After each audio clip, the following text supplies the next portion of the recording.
Welcome to another exciting adventure on the Riding Through the Unknown. And That's how it is. I'm joined tonight with, or actually this afternoon, depending on where you are in the world, I am joined by an amazing guest who I am so excited to have on the show and have been looking forward to for a couple of months now. I think we've been chatting about it. So, without further ado, I'm going to turn it over to introduce yourself, the one, the only, amazing, blessed Fei'Ara Violet.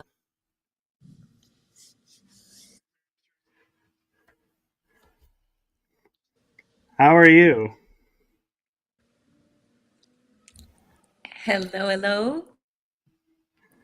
I think that Hello. was my introduction. So sorry, I'm getting every other word you're saying. Bless. Greetings, everybody. I am Fei'Ara Violet. I'm coming to you. Cut out. Oh, there we are. I'm coming to you live from Luxor, Egypt. It's just after 10 p.m. at night, and I am living in Luxor, Egypt right now on a big spirit mission. That is But it's amazing. so great to be here, Michael. Thank you so much. And I didn't catch if you wanted me to say something specific or just to say hello. You're welcome to introduce yourself and what you do.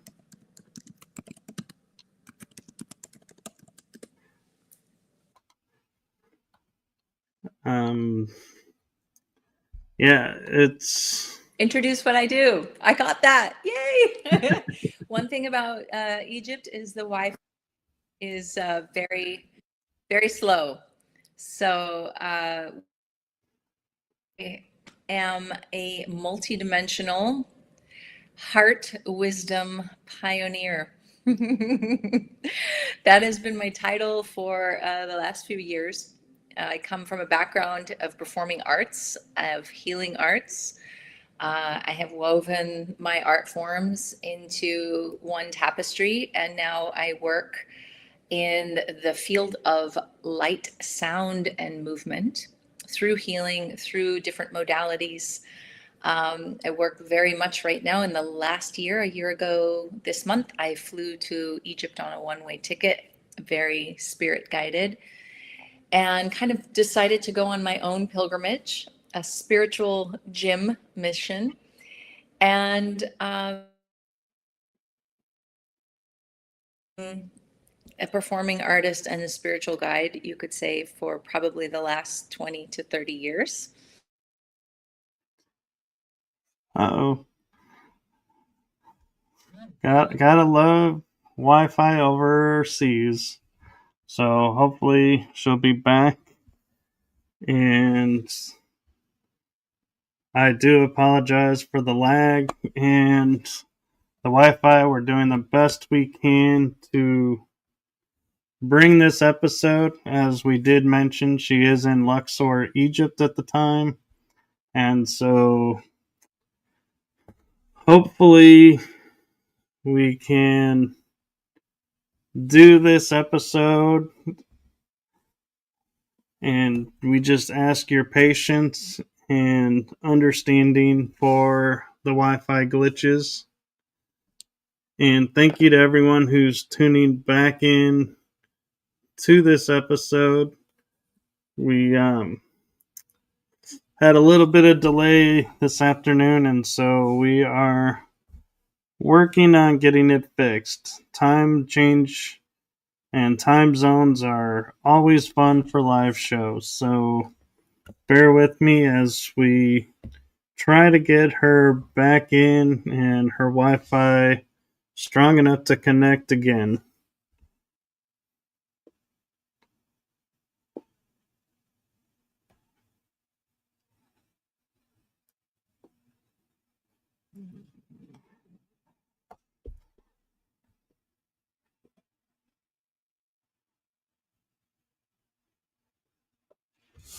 Here she comes. Let's see. There she is. Trying again. She is. Oh. I shut down a bunch of browsers and swap things around, and here I am, ninjaing back. Can you hear me okay? I can hear you. I can. Okay, perfect. So I'm not sure where I got cut off, but should I continue? Um, you can continue. Um, you're talking about working in light. Perfect. Okay, so yes, modalities, working with light, sound, and movement. So worked as for decades as a dancer, performer, choreographer, worked as an actor for years, a singer. And at the same time, I was following a deep spiritual path. And I was slowly creating my own modality of blending creative arts and healing arts. So as a massage therapist, a Reiki master, different modalities of yoga, and of course, a trained dancer since I was in my teens all the way through my adulthood. It was very clear to me that there were bridgings that were happening as I was working in the performing arts and in the creative arts. And so in the last decade, my entire, and certainly since COVID, my entire career changed. I left Los Angeles, where I worked as an actor and a yogi and all the things, and really launched me deeper into taking this gift that was coming online for me with my voice and with working with energy work, et cetera. And over the course of the last 4 years, 5 years, I would say my entire modality spectrum has transformed into what I call multidimensional embodiment.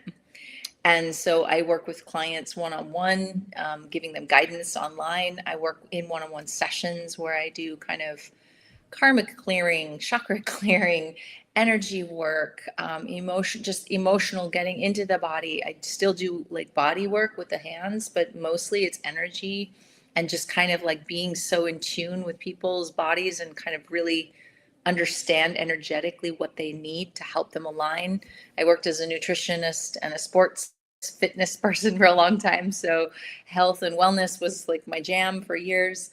So it's my journey has been merging my spiritual path with this constant evolution of like the physiological embodiment and just how to hold more light. When I say light, I mean just spiritual wisdom, philosophy, knowledge, just everything that the gnosis of the cosmos, the macro, into the micro, and the micro being our cellular bodies and the wisdom of the inner world, the wisdom of this container and this vessel. And so I've worked a lot with the Yeshua and Magdalene teachings and the Rose lineage, and I really incorporate, galactic beings and our ancestors and the land and the elementals. So when I say multidimensional, I work on a massive spectrum of energy fields, and I also work on a massive spectrum on the knowledge of the body and different modalities of health and wellness and etc. And so when someone asks me what I do, I'm like, well, there's many hats that I have worn, and I specifically just tune into a specific person if they come to me for insight or wisdom or healing session. I meet them where they're at, and I bring them forth what I feel is the best for their needs in that moment. So I hope that answers the question. It's quite broad, but if there's specifics that come through for you, please don't hesitate to ask. Thank you, and that's amazing, and thank you for doing that. And one question I have from reading your bio is you mentioned being a multidimensional voice weaver, planetary choreographer, I think is how you pronounce that, and living transmitter of the Genesis flame. You piqued my interest. I'm curious Mm-hmm. what all that means and how it works. Well, Thank you. So I'll just start in the order of, and so a vocal weaver. So I've been working with my voice as a voiceover artist and a singer since I was in my teens, and got into voiceover and acting. And so I've been like playing in the field of my voice for many, many years and have been able to, play many roles, so to speak, and tune into many different frequencies.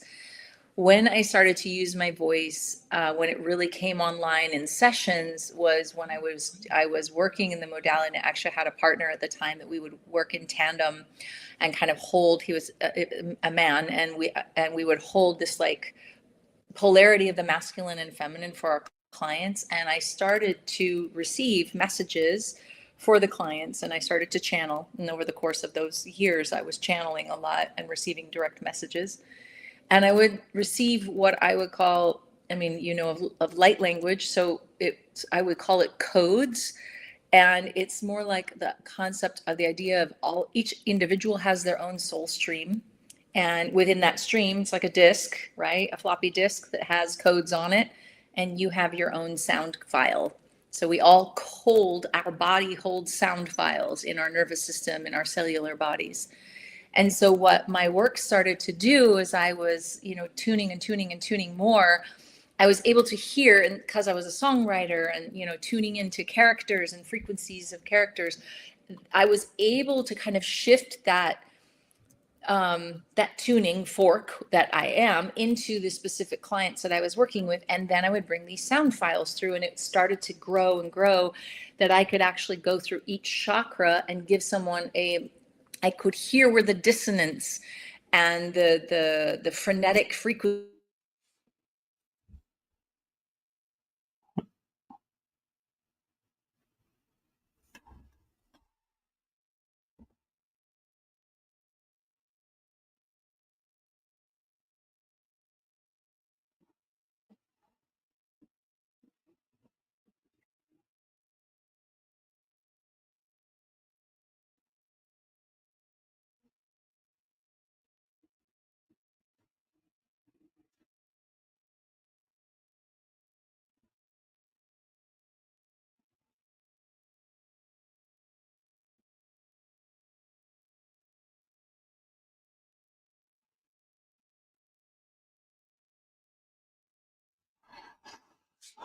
Okay, folks, so apparently we're having another tech issue with the Wi Fi.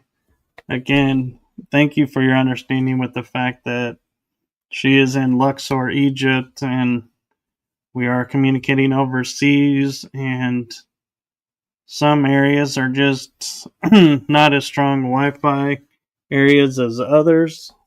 So, thank you for your understanding and patience with this, and hopefully, there won't be many of these dropouts, but we are doing our best to bring you this information. So, we'll see if she can come back.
Ah, here we go.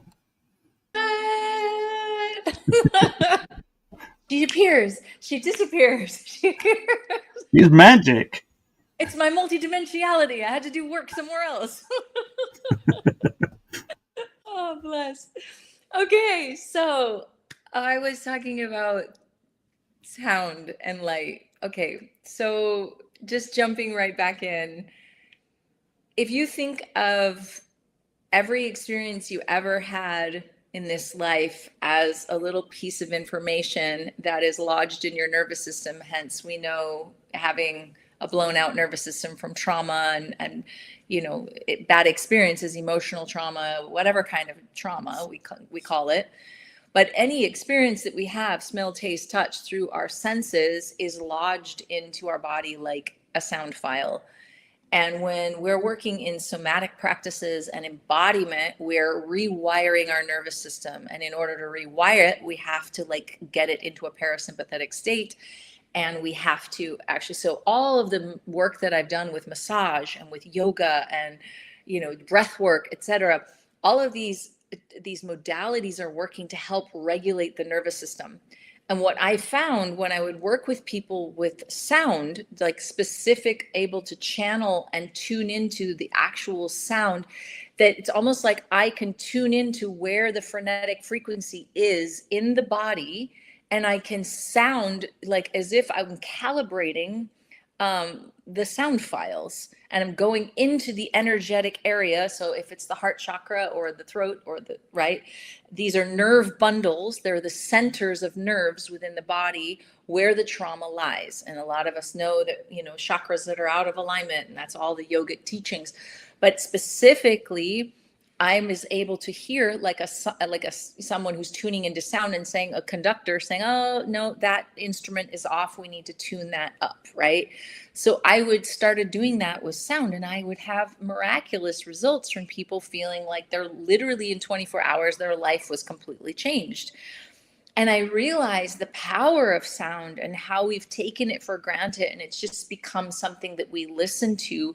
But when we think of sound healing, of course, there's instrumental healing and there's vocal healing. But to actually tune in to specifics about a body and sing to it and tone to it is like the power of how words, how thoughts, and how energy and frequency affects our cellular bodies, even just within me speaking, oh, I wish, or oh, I hate, or oh, I, right? Our words become our body. We carry the sound files of every word we've ever spoken, every thought we've ever thought, and all of the information that we've taken on. So if we're holding all of that information, how do we discharge that and come back to harmony and come back and find a 0 point?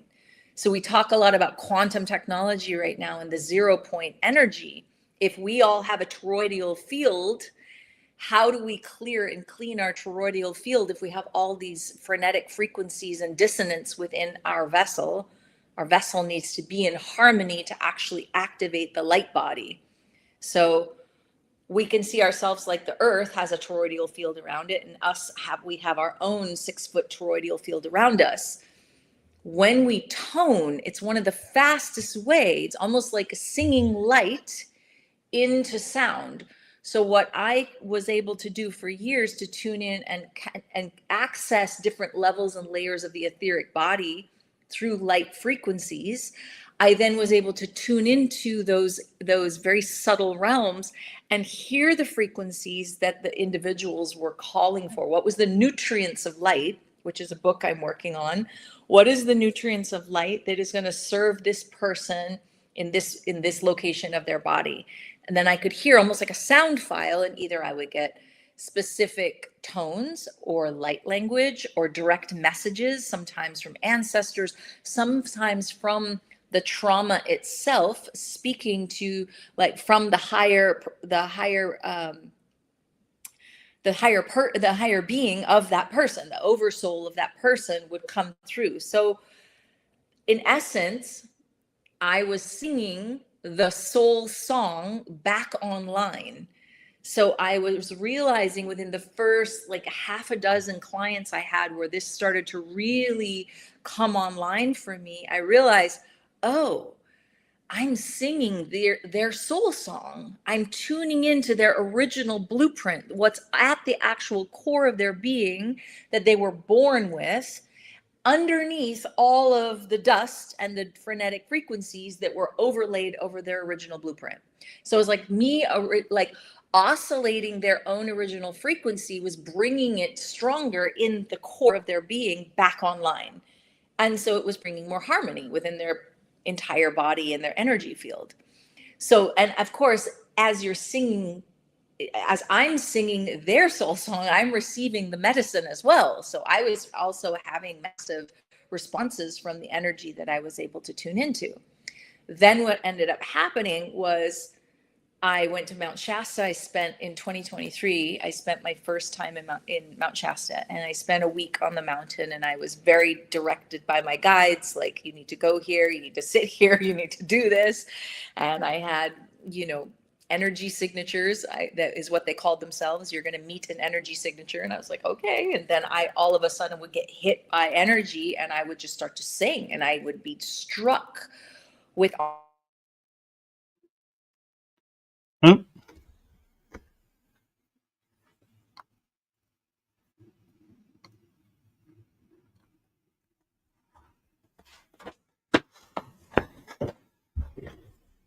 Let's see if we can get her back.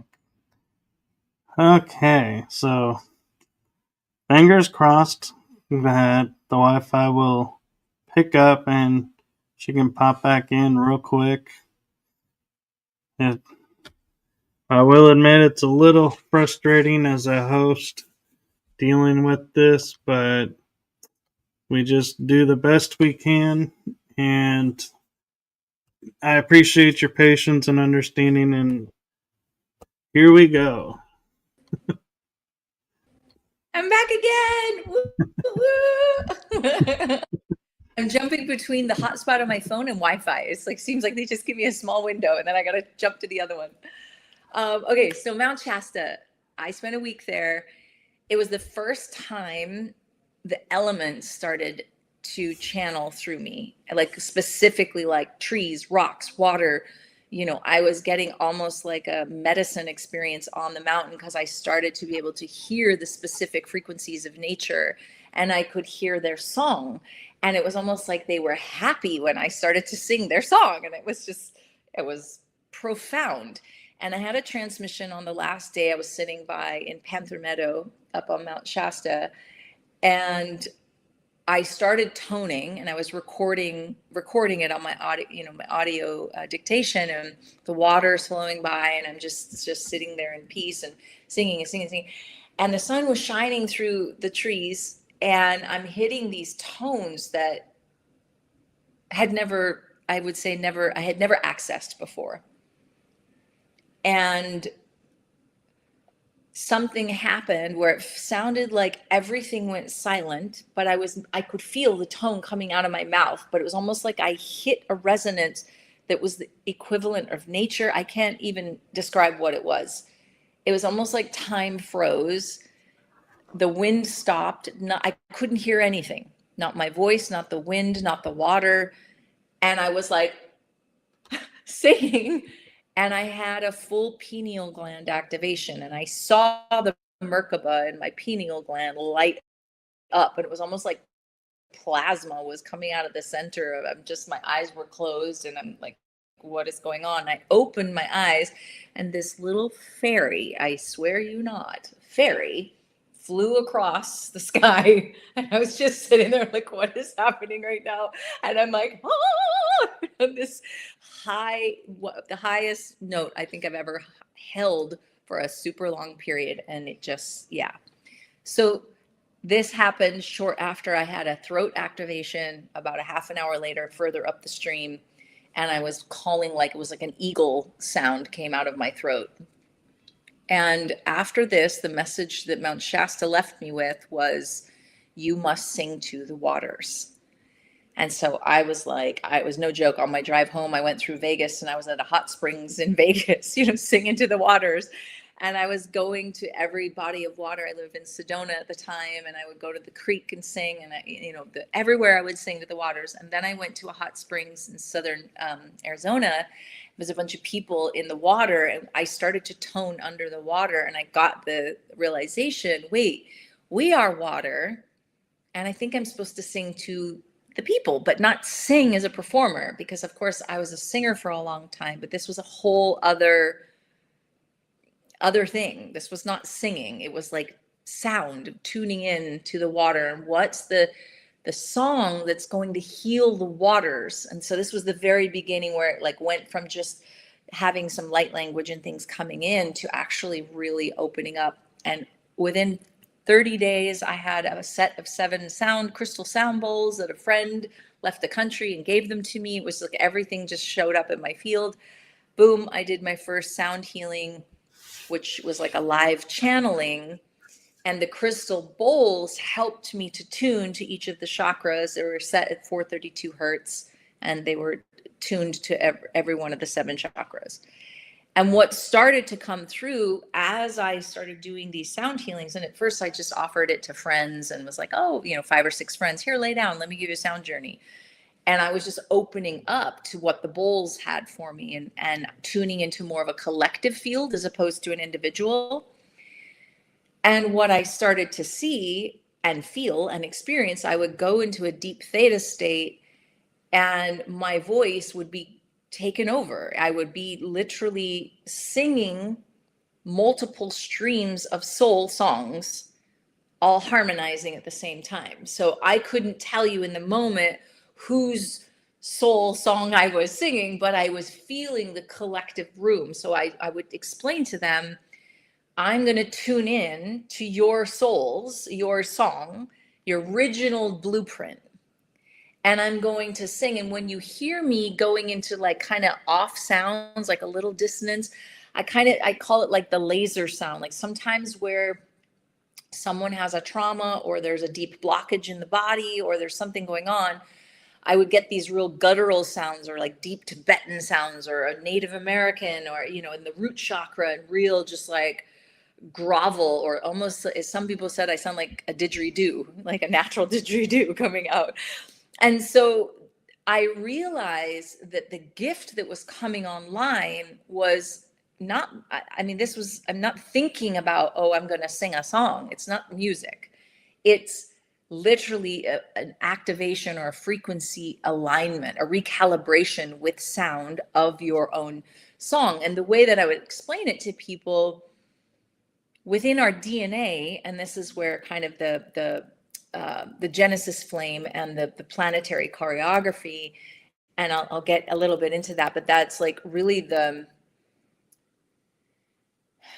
spiritual mission that came through for me when I came to Egypt, was that I was working with a master called Serapis Bey. I don't know if you're familiar, never had heard from him. He started showing up like 8 days before I left to go to Egypt. He started coming in. I was like, who is this person in my meditation? I'm like, gotta show yourself.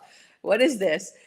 And my girlfriend and I were doing a drive across the country, and she was listening to an audiobook, and literally I was sleeping in the back of the car, and I heard she's listening about something, oh, Master Saint Germain and Serapis Bey. And of course I know Saint Germain and have worked with the I Am teachings for a long time. And I sat up in the car and I said, Serapis Bey, who is that? She said, oh, it's an ascended master. I look him up online.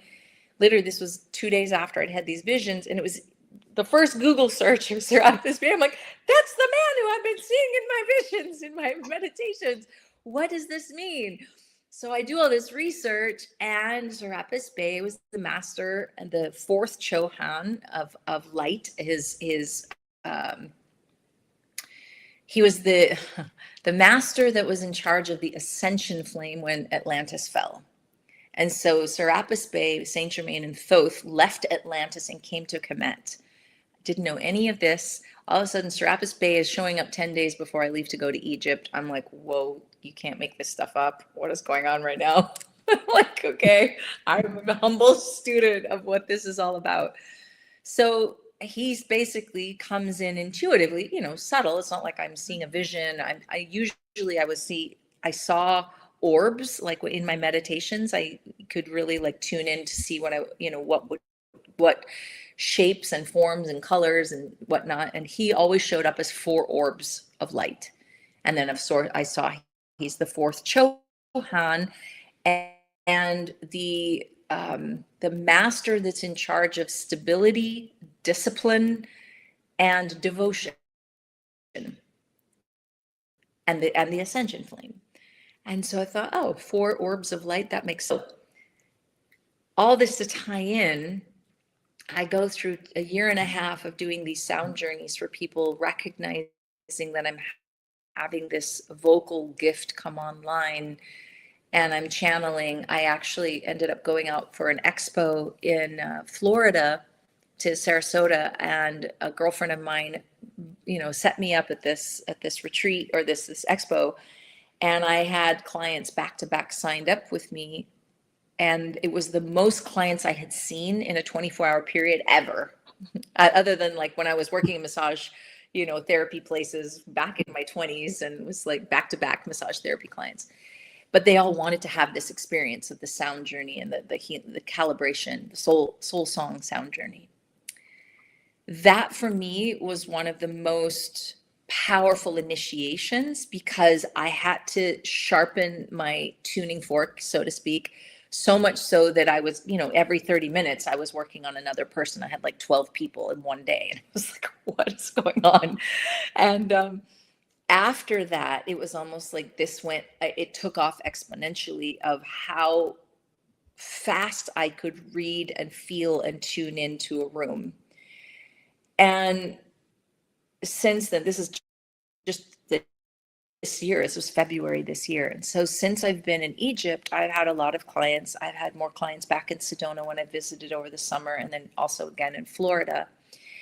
And what it started to show me when I would work with people in bigger groups, so let's say 10 or 15 people, maybe even 30 people, I literally would start to see, if I closed my eyes, I could see energy wise, like almost like an umbilical cord, but a spiral that would come out of the person. And it, like when you see in those sci-fi movies and they go, oh, there's the DNA. Okay, we're going to just remove this. We're going to remove that. And we're going to put that in. And it was literally like that. I could see this, like these little holographic DNA spirals coming out of people that was their soul song. And as I was sounding, it was like I was being shown what tone, what frequency, and I'd be working on the bowl, and I'd be harmonizing with the bowl and the sound, and it would show me through the bowl what the collective field needed to be in the most harmonic resonance. So I was like, okay, this is getting even more and more detailed. And then simultaneously, all this was happening. I come to Egypt. I'm working with Serapis Bey. I'm getting all this, being guided to go to this temple or that temple, or go and sit here for 2 hours. Okay, don't do anything, no crystals, no sound, just sit. And I was getting calibrated from the temples. I would go and sit in a temple for an hour or 2 hours and just sit, and I could feel my whole body changing, because the frequency, these temples are they're frequency devices. They're not something you go to worship in. They're something you go to calibrate in, because they're a mirror. They're like a macrocosmic mirror of our own body complex, but on the earth. So the Nile is like the Shushumna, the spine, and the spinal fluid. And along the spine is the root chakra of Aswan. I'm in Luxor. It's the solar plexus chakra. And it goes all the way up. So it goes from crown all the way to root. And there's temples and locations, like specific nodes where the energy centers were activated at the beginning of creation. Hence why they call Egypt the motherland for the planet. So I have called now Egypt the motherboard. And I love the analogy of technology.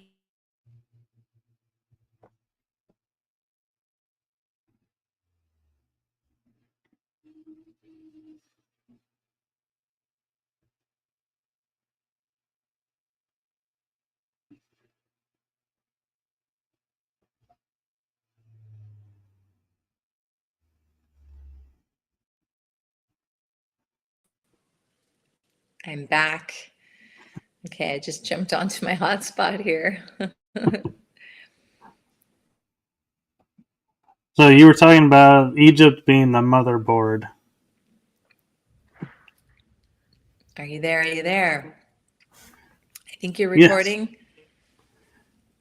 Yes. And so the last thing we heard Oh. was Egypt being the motherboard.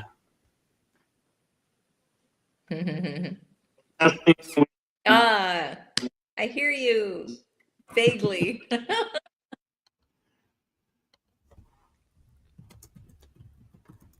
Let's see.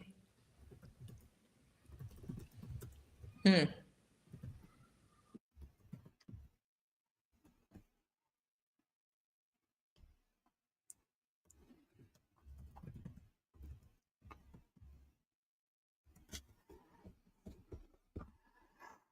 Okay, let's see. Gotta love Wi Fi, especially when you're jumping between two different Wi Fi's. So thank you guys for your patience, and I hope this is all coming through clear and the lag is not interfering too much.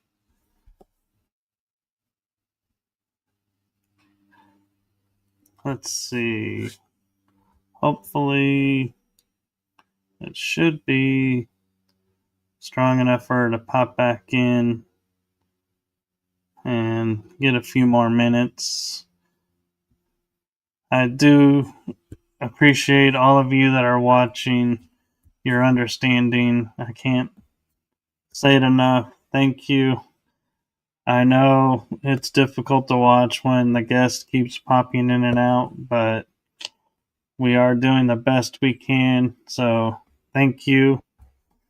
And here we go. Woo-hoo! Here.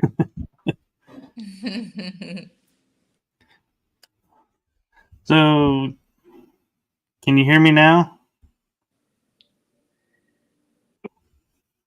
That's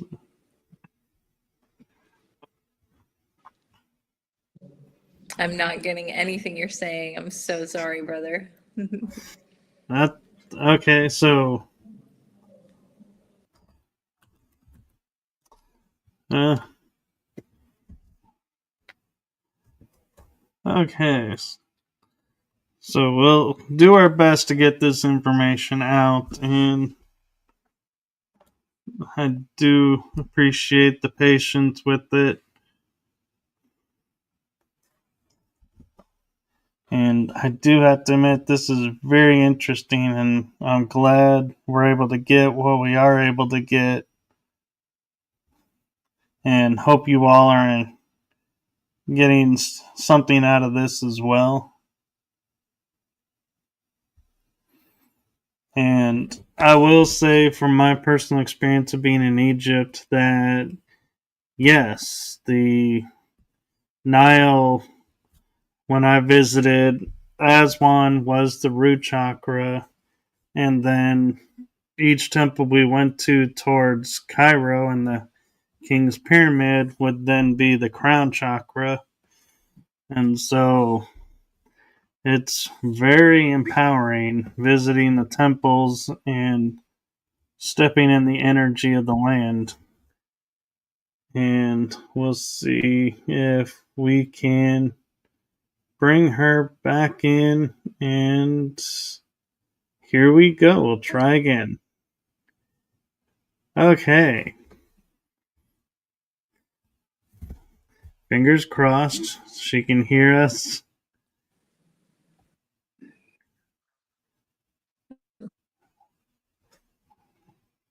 Uh, Hoping she can hear us.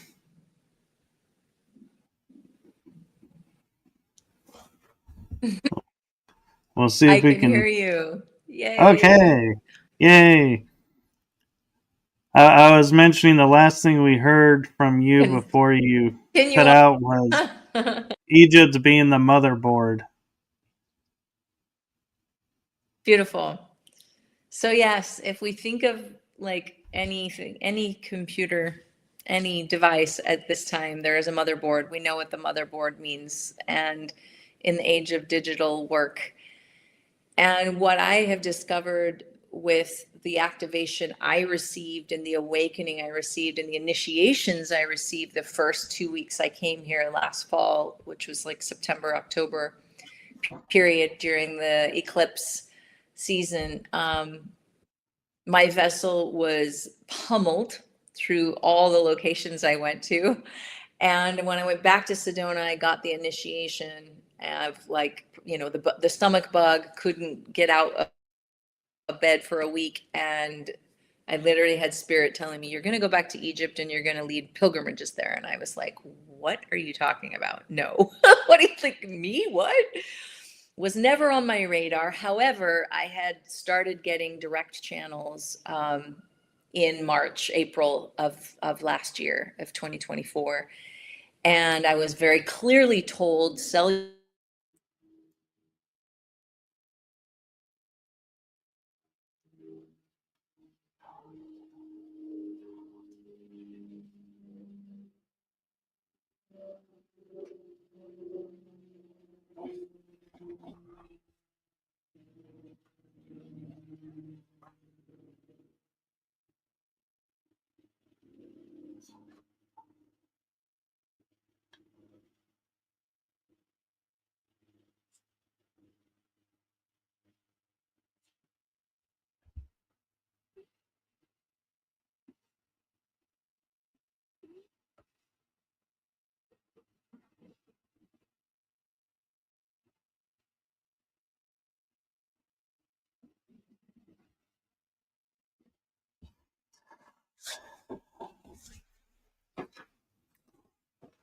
Okay, so hopefully we'll get her back and be able to continue this. And let's see see if she can hop on her other Wi-Fi and get enough strength.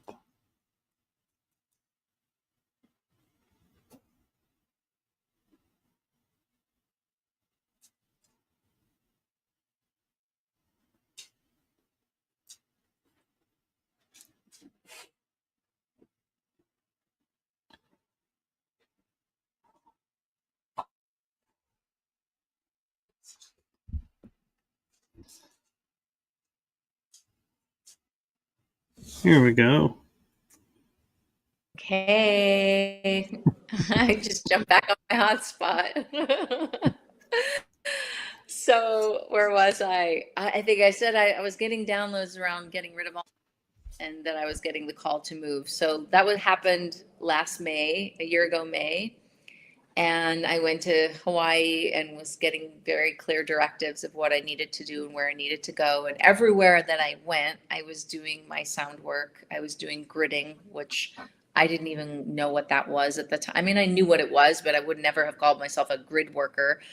But I knew I was getting directives to go to very specific locations and to meditate and to sit and to tone and to make sound. So I was like, oh, I think that this is what's happening. And then I went to see an Akashic reader because it started getting kind of out of hand. I was having like very specific Pleiadian, Arcturian, Lyran, Vegan, Andromedan. They were all coming through, and it was happening like over the course of 2 months. It was just like, again, and I was told at the beginning there would be 13 total. And I was like, okay, 13. I have a team of 13. Okay, great.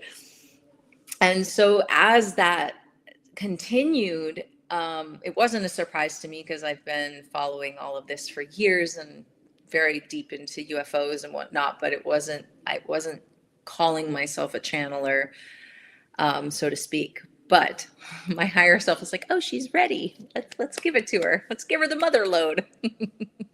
And so I started receiving these directives. And then I went to Mount Shasta again and spent 10 days with a sister up there. And we got a lot of direct messages there. Then I went to Ireland, to the Hill of Tara and the standing stones in the Hill of Tara. And then I went to Egypt.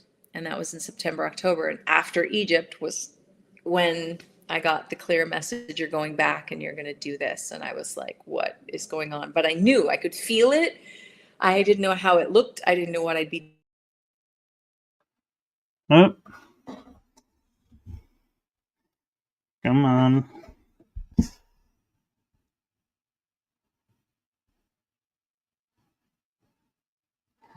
It's kind of interesting when you think about it's almost probably 11 midnight in Egypt, and Wi-Fi is dropping out, and makes you wonder who's on the Wi-Fi at that hour. Because normally a lot of people are asleep, so it's kind of interesting. Must be a lot of people talking with their loved ones around the world. But here we go. We'll try again.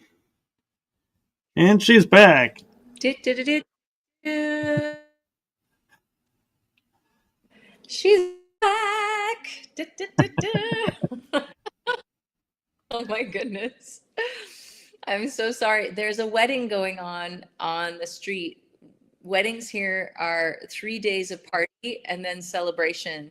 So I have like over 200 people just outside my building.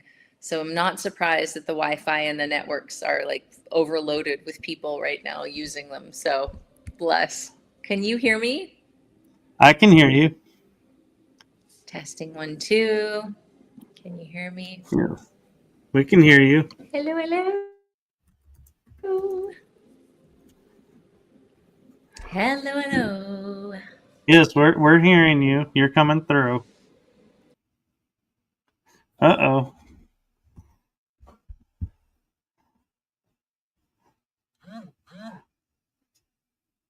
Wow, 200 people at a wedding. That's quite a list and quite an event. So that explains why there's so many people on the Wi-Fi. Wow. Well, hopefully she'll be back and we'll get to hear some more of her experiences and story. Here we go. Let's see. Is she back? Here we go. What? Okay. Okay. Did you hear about the wedding? I can't popped Yes. back on for a minute and I don't know. Okay. So there we go. So yes, I land back in Egypt and my initiation was Serapis Bay, which I then found out like 2 weeks after my girlfriend sent me a bunch of information that he had an etheric retreat over Luxor Temple, and I just happened to be staying 10 minutes away from Luxor Temple across the Nile. So, the coincidences, the synchronicities, the whoa, this is not happening, but it's really happening was happening. And so for the last year, I have been living in Egypt. I did come back to the States in June through September. And the level of which Egypt has shown me what she truly is as a motherboard and why there's so much attention on Egypt, why there's so many souls that are being called here, which is to be recalibrated and to be like a node of light, because we each have a very specific signature and we are all awakening.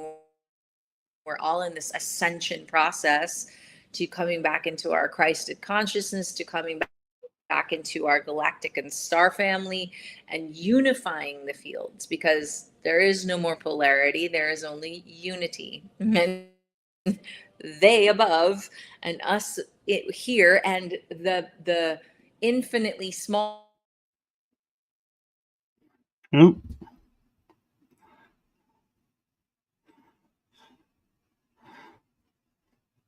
Ooh, come on. I want to know what the infinitely small part is. So, hopefully, we'll get to hear that here in just a moment as we work on getting her back on. And, oh, we seem to be popping in and out faster now. All right, she's back. I hope. I think. Oh, we might need to jump Wi-Fi again.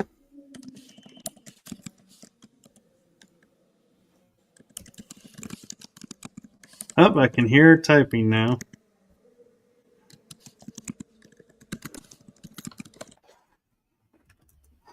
Okay. So we'll see if we can get the better of the two Wi-Fis back up and connected so we can hear more of the story and experience.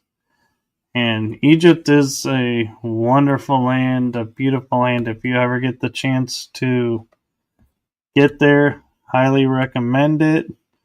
Do be safe going there, though. Don't take unnecessary chances or risks. Just stay on the path, stay with your group. It is an amazing place to step through and visit and go through the chakra initiations or activations. So we'll see if we can hear more as she's popping back in. Let's see. I'm not sure if you can hear me. There we go. We but can hear at least you. I can hear myself for a minute. Oh, bless. So the motherboard of Egypt, mirroring the planetary motherboard, which she is also activating in our motherboard, which is helping the heart remember the unified field. So I talked before about the toroidal field around us and the 0 point. When we are thinking about 0 point energy, we're clearing distortion out of the matrix that we are encapsulated in around our planet. We are also encapsulated in some ways. Some people are encapsulated in matrices around their entire being, hence their auric field, their energetic bodies are completely out of attunement and alignment. So the back to the work that I do is to recalibrate and harmonize people's energy bodies and sound files within the physical structure. And when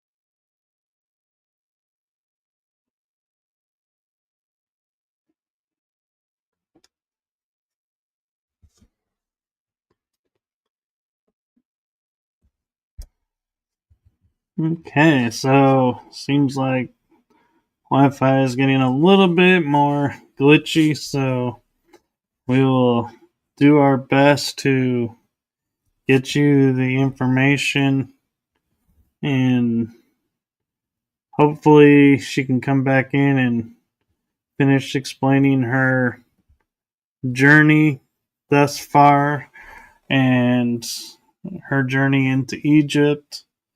And so we'll just take a moment, be present, and see if we can't help visualize her Wi-Fi getting boosted so that she can come back on and finish with the episode. Just speaking as a host on that point, let's just visualize sound and frequencies. back. Here we go.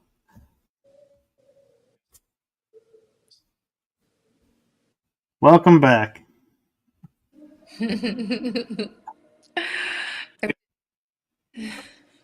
I guess I'm definitely a multidimensional participant tonight. I'm so sorry. Oh, no worries. So Yes. The work of a planetary choreographer is, of course, I worked as a choreographer, producer, director for years. Are you there? I'm here. So the planetary choreography is essentially harmonizing the cellular body of my body and bringing together collective fields to create coherence as a collective field, whether it be on a pilgrimage. Oh,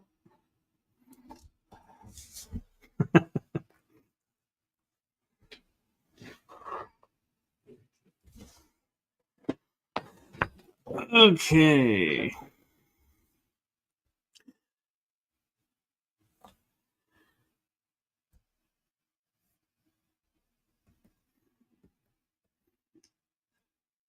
We'll see if we can time how long this break in Wi-Fi is. I think they're getting shorter, the glitches, so that's a bonus. But hopefully they're coming to becoming less frequent and more frequent. But we'll see.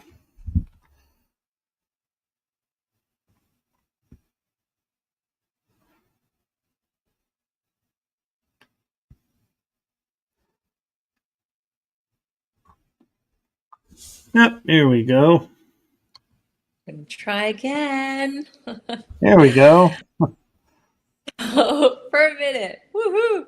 Okay, so planetary choreographer, I started to talk about essentially having been someone who produces, directs, and choreographs for many years, and as far as movement, sound, acting, etc., what I started to realize is I'm choreographing a harmonized field for people. And the whole idea of getting groups together. So I've been working with different festivals and collectives that I have been envisioning creating bigger constructs of sound, movement, and light. So holding a high vibrational intention, almost like a ritual choreography of bringing in a harmonic signature. So planetary choreography is we are rebuilding the genome of the earth together, and we are her cells. So if we're building the light body of the planet to come back online, just as we are receiving our light body and our codes from source and from the galactics and from the angelics. So we are a part of her body. We're the cellular bodies of Mother Earth. And as we activate and we remember who we are, she activates and remembers who she is. And so the whole vision I continue to have, and it's a part of the book that I'm writing, Nutrients of Light, which is kind of the end of the book, and I'm not well deep into it, but not close to done. Is an invitation for people who feel a resonance, because so many people right now are getting calls to go to specific locations. Why do I have this call to go here and sit here? And why was one of my favorite movies Close Encounters of the Third Kind? And I know that feeling. I know telepathically when I'm getting a sign. I know when I dream about beings that are showing me things and telling me to go places. I've been doing it all my life. I've seen UFOs. I've had the. And so what I have been shown is that I'm a planetary choreographer of creating large events to help bring the harmonic convergence, so to speak, within the bodies of the individuals, and then within a choreography of sound and movement, like every tribe that ascended, the Mayans, the Peruvians, all of these ancient tribes that disappeared. Where did they go?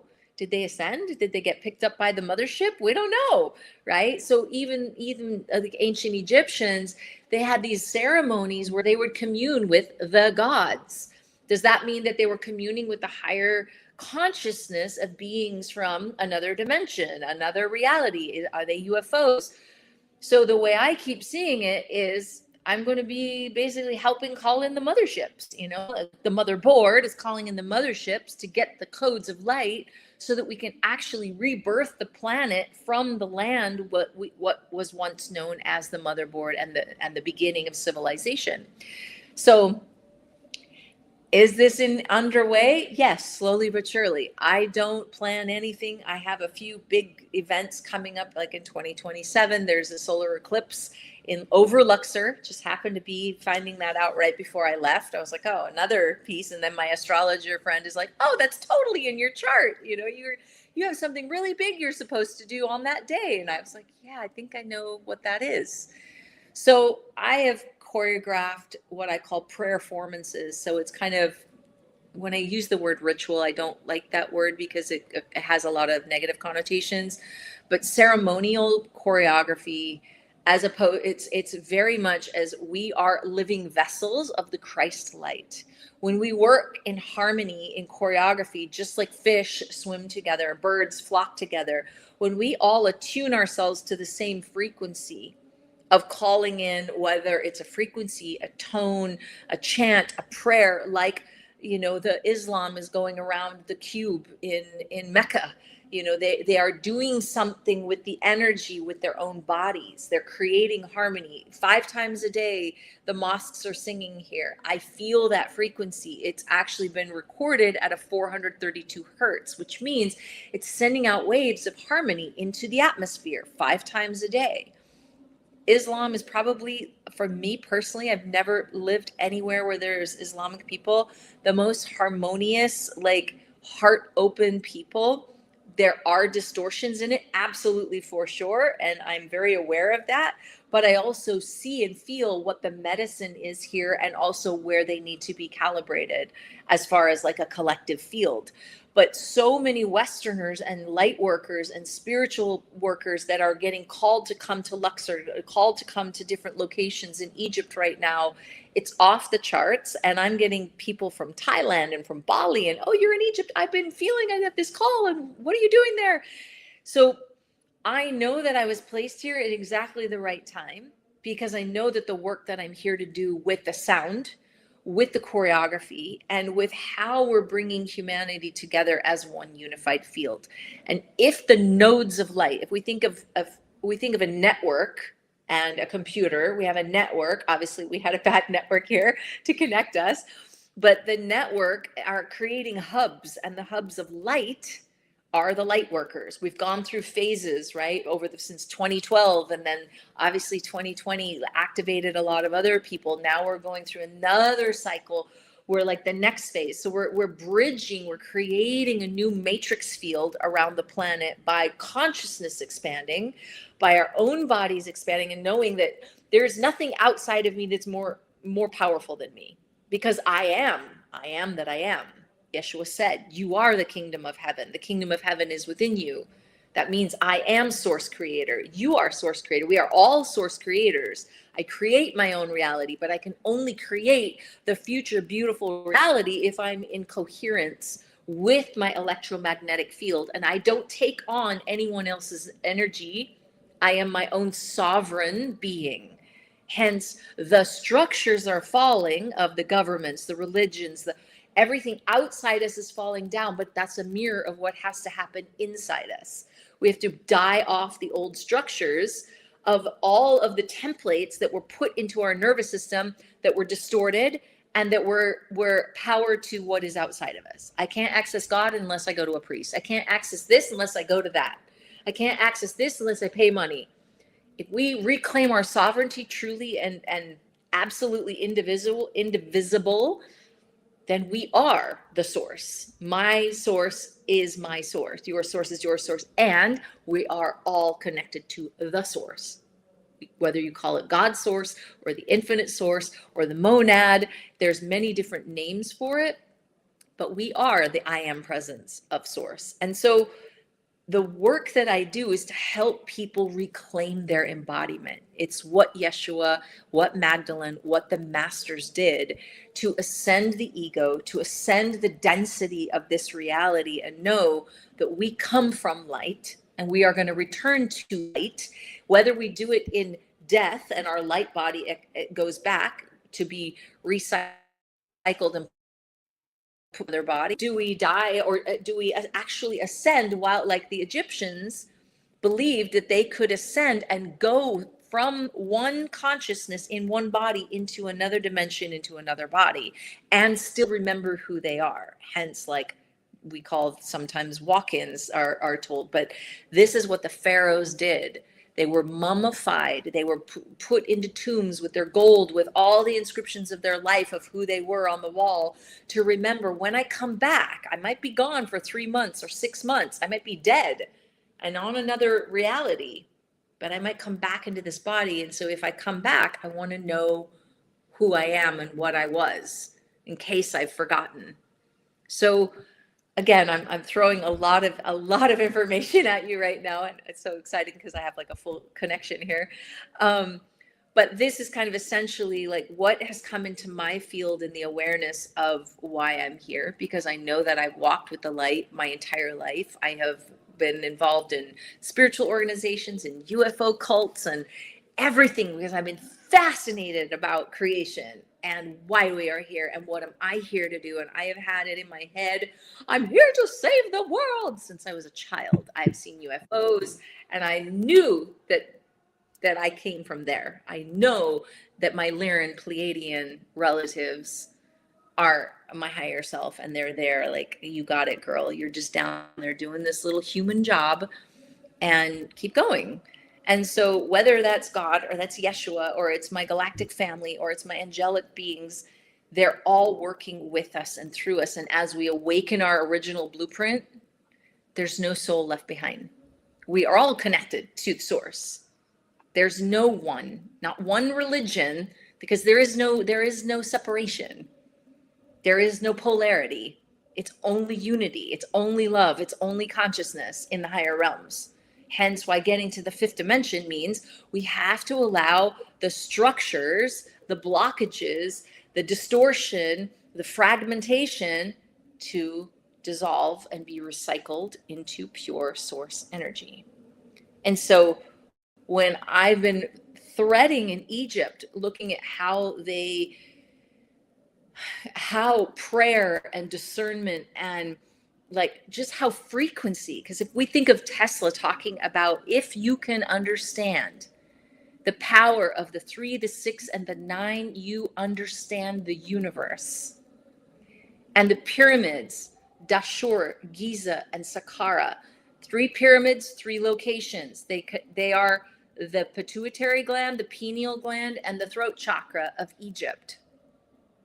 All 3 of them have 3 pyramids. Within them, they have holiest of holies. Within those holiest of holies, there's a pituitary gland, a pineal gland, and it's the mother, father, and the child. The pineal gland is like a satellite dish to the father. The pituitary gland is the mother, dropping the codes into the body. And the child is the voice. It's the embodiment.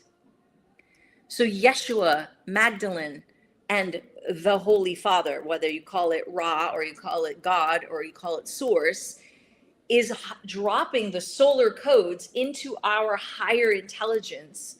And that is then integrating it through our mind body, hence the Thothian and Hermetic wisdom. The pituitary is dropping that information into our glandular system to heal and allow our cellular bodies to remember what it is we are truly here for. Truly. Not work, not marriage, not family, not all the things. Our spiritual divine birthright is to be beings that work in harmony to create whatever we want to create. Magic. To create. We are creators. We are creator beings. But we learned through a limited perspective called the Matrix that said, no, this is the only bit that you can see. And obviously there's many of us that have been trying to pull the blinders back our entire lives so that we can see more through the veil. I want to see more. I want to understand more. And this is a lot of what's also you see in the Egyptian, temples, is that to ascend, it takes massive, it's like a kundalini. If someone has too much kundalini, they can fry their nervous system out and go cuckoo and have a heart attack, or just literally burn out. So it's like a threshold. How much power am I allowed to let through the threshold, and can my consciousness hold that much light? My father just passed away in October. He died of Parkinson's and dementia and old age. I observed him over the last like 5-6 years and how Parkinson's hit his system, and researched about what Parkinson's was. But my father was a deeply spiritual man, followed Osho and meditated all his life. But I watched him deteriorate because he didn't know how to integrate the light into his body. He was holding an old template of an Eastern European man, and a little bit chauvinistic and very this and very, stuck in his ways. What is that? That's calcified thought.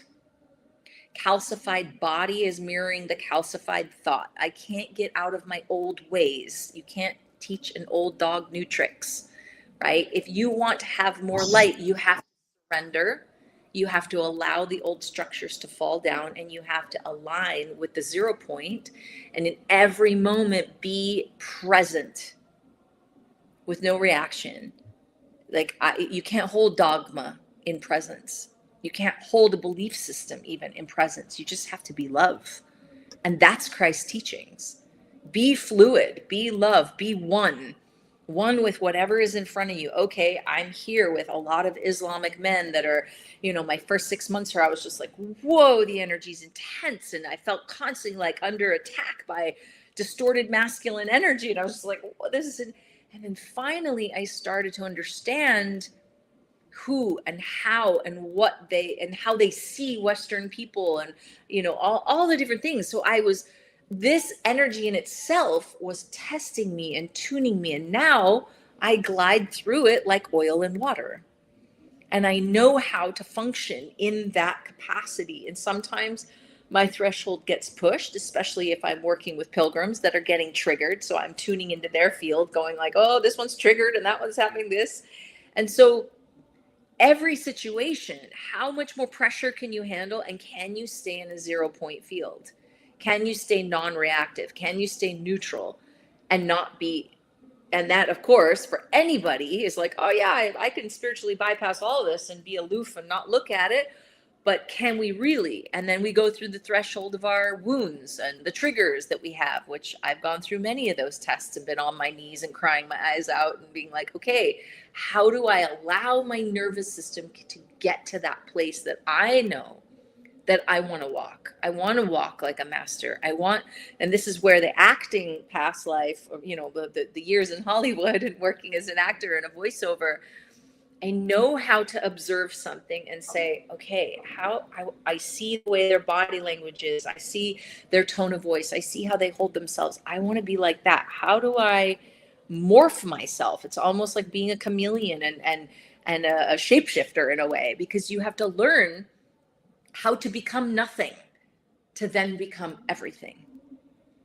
Does that make sense? It does. And I'm loving how I had like 3 questions pop into my head, and you answered all 3 of them already. Woohoo! I mean, I could go on for, this to me is my jam. It's my dharma.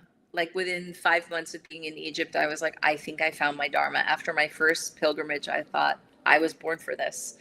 I used to watch Indiana Jones and think, I want to be the female Indiana Jones. And when I hit my first temples here, I was like, oh my God, I am Indiana. I am Indiana Jones. Here I am. And the final crusade of Mother Earth coming back online. Let's do this. Let's call in the motherships and the crystal skulls, and But honestly, my love for human beings sometimes surprises me. I can go anywhere in the world and I can just love people and I can just find the beauty. And I think that that's a thread that I have been following since my father passed. That I saw this man who lived so desperately wanting to be a wiser, and he understood something so much bigger than his body could ever allow him to hold. And the compassion that I had for my father being who he was and all the wrongs that he did, I saw the beauty and the purity in him. And he was the biggest lesson for me because he taught me how to see the beauty in the worst things in life, how to find the beauty in the shadow. And there's so much talk of, oh, we got to do our shadow work, and oh, the light and the shadow and the dark forces and the right. And it's like, but if there's only one role, this is all a game, it's all an illusion. And if we're just pure consciousness, then our only job is to see through the shadow and to see the light within the shadow. And that's something that Luxor taught me. And I met some young girls in their 20s tonight, and they were like, how are you dealing with the energy here? It's so intense. And they're from Poland and telling me about their spiritual experiences. And I said, you know, I had an encounter last March where I can't even tell you. It was around the equinox. It was 2 days before. I was on like 12 hours. I felt like my nervous system was being pummeled by electricity. And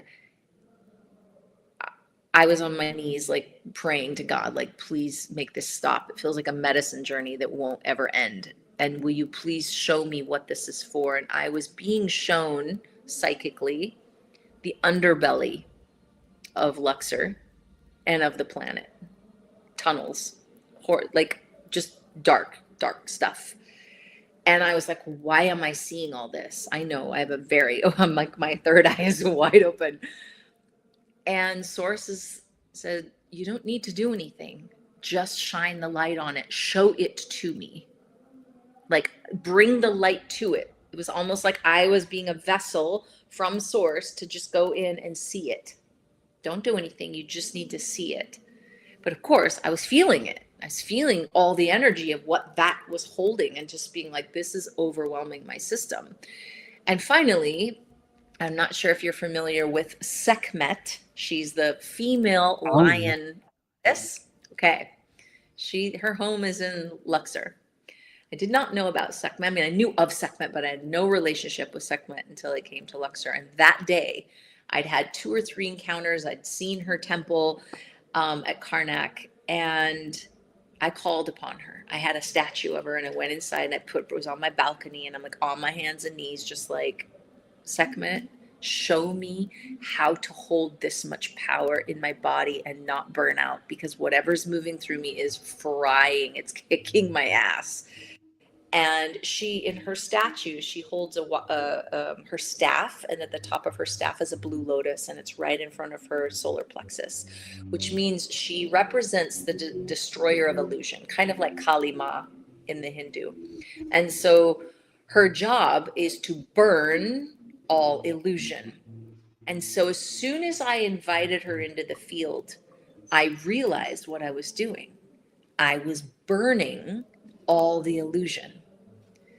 And so whether that was illusion that was inside me, or whether it was the literal illusion I was seeing from the collective, the shadow is, I'm not going to say that it's not real, the atrocities that are happening in the world. We know that there are an astronomical amount of things happening in the world that no one would want to even know that it exists. I know that. And I've been down every rabbit hole. And so to burn through that and bring source to it is like, just show God what exists and let God do God's work, if I was to say it in that terms. And so Sekhmet is showing me how to hold that much light in my physical vessel and not burn and not fry out.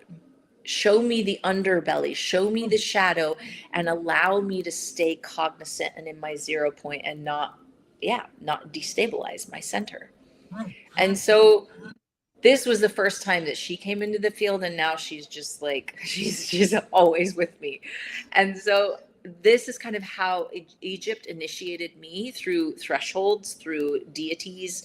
And I don't see Sekhmet or Serapis Bey or Yeshua or Magdalene or even Source outside of me. If we are stars wrapped in skin, searching for the light that's always been within, we are the infinite expressing itself through a physical vessel. And each one of us is a universe. And so each one of these frequencies that we get to experience and align with is a part of us. And so me attuning to Sekhmet was like, oh, now she's not outside of me. She's one with me. Oh, Serapis Bey. Oh, he's not outside of me. He's not this guy that shows up in my mind. He's a part of me. He's a part of my infrastructure now and my soul blueprint. Oh, when I tune to Saint Germain, when I tune to Archangel Michael, they're not any more outside of me in these ideas of something far away in the ether. They're actually nutrients of light that has calibrated themselves into my soul field. And that's where, again, I work with light, sound, and movement, because that's the trinity of Egypt, is light, sound, and color. But color for me is movement, because it's the movement of light and sound, which makes different colors. So every angel, every master is represented by a color, and a color is a frequency. And if we're on a bandwidth of creating frequency and everything is a 369, well, then we are on a spectrum of that frequency, and we can create our reality by harmonizing ourselves to the frequencies of the everything and the nothing. Yes. And we're approaching an hour and a half, and so I want to take a brief moment and say from my heart and the heart of my show, our condolences for the loss of your father. Thank you. And so, go ahead. No, it's okay. It was an incredible rite of passage. And yeah, I felt it 2 days before, and I didn't know what it was. And then when he left, and then I felt his departure, and I realized he knew that I was ready, and I knew we had a soul contract. And so it was pretty profound to know where I was coming to in my own spiritual journey. And it was almost like his soul tuned into me and knew, oh, she's exactly where she needs to be for you to go now. So yeah, it was profound. But thank you. I really appreciate it. That's a beautiful gift, and I want to take a moment and allow you to promote and share your work and what you have, all the companies that you have founded. So I'll let you take a moment for that. Beautiful. Thank you, Michael. So where do I want to begin? My work, Fei'Araviolet.com is my website. That's pretty much my go-to place, and that kind of explains the soul song or star song sound journeys I do, the body of work that I do with like individuals. I have online courses called Multidimensional Embodiment, and I work with people one-on-one. I am presently I've done 3 pilgrimages this year in Egypt, and my next one is in February of 2026. And I have another one in March, and I have another one in April with different people. But the first one in February is mine, and then the other 2 I'm sharing with 2 different sisters I'll be doing. So those will be promoted on my website. And just trying to feel into what would be, if I think like my social media on Instagram is Courageous Love Now, and I'm on Facebook as Fei'Ara Violet, and you can find like my business page and my private page, and I'm always open to connect. Essentially the work that I do and continue to do is forever evolving. And I am back in the States in Sedona, Arizona. I'll be back there for a month between December and January, and then I'll be back there in the summer next year. So if you're passing through there, I'm always putting on events. One of the businesses I started was Frequency. It's a frequency brand called Frequency. And it was like I was joking with the song, get your freak on, get your frequency on, right? And that's how it kind of was birthed. But I then threaded it. So I did kind of a comical version of like just joy and what's, the different frequencies of joy and frequencies of this and that and the other. And it's coming soon. And the other is Free Queen C and Free King C. And that's very much around the divine union and the wholeness of my free queen on the sea. So I call it the free queen, meaning the queendom within is awake, and I'm on the sea of the infinite possibilities. So I'm a free queen sea. And then of course there's a free king sea. So yeah, that's a fun little thing that I'm starting. And the other my multidimensional embodiment, I also promote what I call the Atomic Swan, which is a brand of like t-shirts and different things to help women truly feel, and I mean it can be a man too, but it's basically called empowering your grace, that in order to hold a larger capacity. So if we call of I used to like have these initiations where I'd say to people I went atomic, where the energy was so big in my body, like I would oscillate and shake, and like so much energy was moving through me and I couldn't figure out what was going on. And then I realized that I was able to hold that much, hence, up into the threshold of Sekhmet, I was able to hold more light. And I was now able to do it like Mother Mary and Magdalene. At least that's how I see it. They're the teachers of grace, this Saraswati and Green Tara and Kuan Yin, of compassion and grace. And what the Christ consciousness is truly enabling us to see is that power does not mean force. And so I can hold a lot of light, but if I do it with grace, then it actually is like a swan. So I call it the atomic swan. It's one of the largest birds. So I can sit on my atomic throne, but I can move like a swan. So there you go. And soon, Nutrients of Life book will be coming out soon, which is kind of a threading of everything I've talked about here and much, much more. Very cool. And from my experience in Egypt, there is one word that has stuck with me ever since, and I will share it with you because I feel you'll know what it means, and that is shokra. Shukran. Shukran. It's thank you. Yeah, thank you. Yes. Shukran. Shukran Habibi. Habibi is my favorite word here, which it means my love. And just like, thank you, my love. Everyone is your Habibi. You see men say it to each other, women, children, Habibi and Habibti for women. So shukran Habibi, Michael. Thank you. And perhaps when your So book, yeah, I sorry, was go going to ahead. say when your book comes out, maybe we can have you back on. That would be amazing. Yeah. And I will be sharing, I do share some like little excerpts from my book. And I'm starting to do that more to just kind of get a little bit of buzz growing, but it'll take a while. I thought I would be working on it all through the summer and I didn't. So I'm just kind of periodically working on chapters, but I haven't put it all together yet. So it'll be a minute, but it's so Well, fun.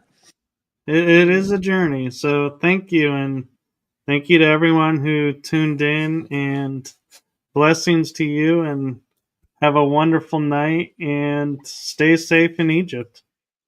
Thank you so, so much, Michael. Blessings to you too, and to everyone who's watching. I look forward to see any of you on my social medias and my website. Shukran Habibis. Take And good night, everyone, or afternoon, wherever care. you are in the world. Bye.